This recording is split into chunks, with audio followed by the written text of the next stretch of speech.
Alright, well, if you've been following my channel, you know I'm into roller skating, camper building, all sorts of things. I'm also into motorcycles, and this one needs some help. This is a classic twisted subframe. If you look at the back, this part right here is twisted. And when these things go down on one side, what happens usually is this foot peg, this rider, the passenger peg, will hit the ground and it will twist that frame and put a twist in it. So that's where I need to pull it from.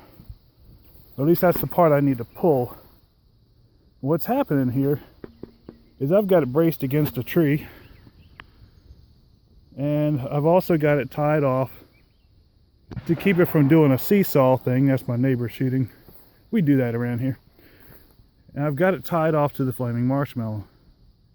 And I always say the only thing better than a friend with a winch is having one of your own.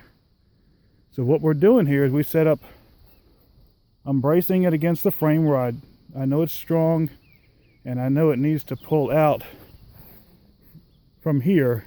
It needs to bend back around somewhere all along here. There's no place it's kinked. So it's a nice smooth twist. And I'll be able to eyeball it by looking at this.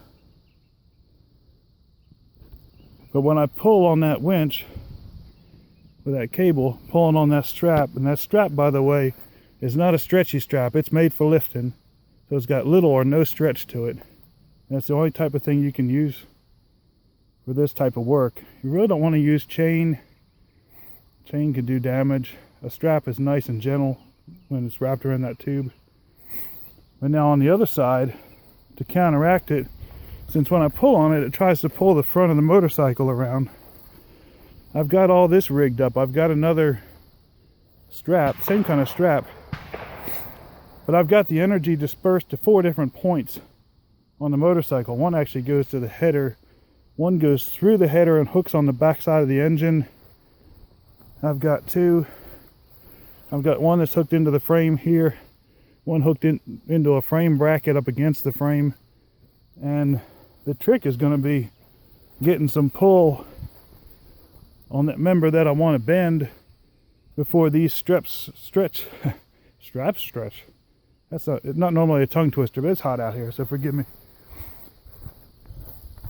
So that's the setup, and here's basically how it's going to work. And I'm not saying it's safe, but I couldn't find anything in the service manual about doing this. They want you to buy a new frame.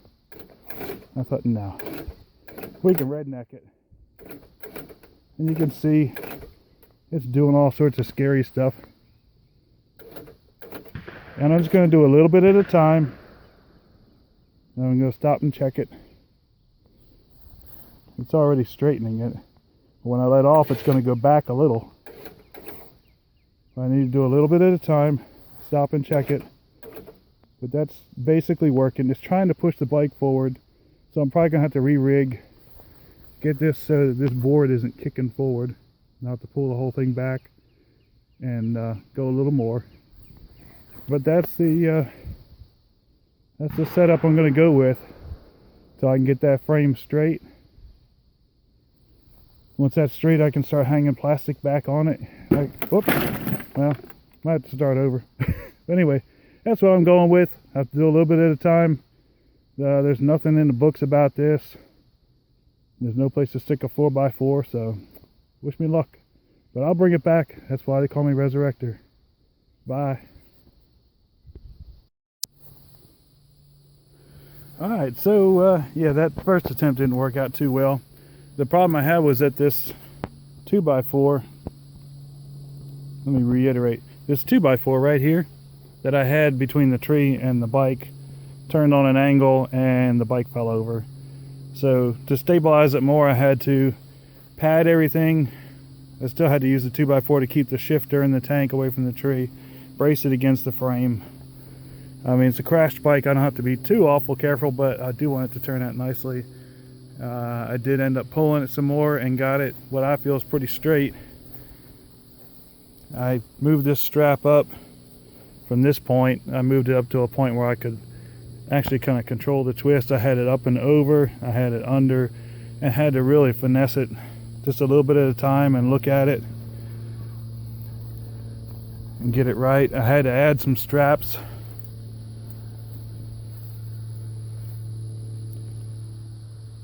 Had to add that yellow strap to stabilize it. That goes underneath.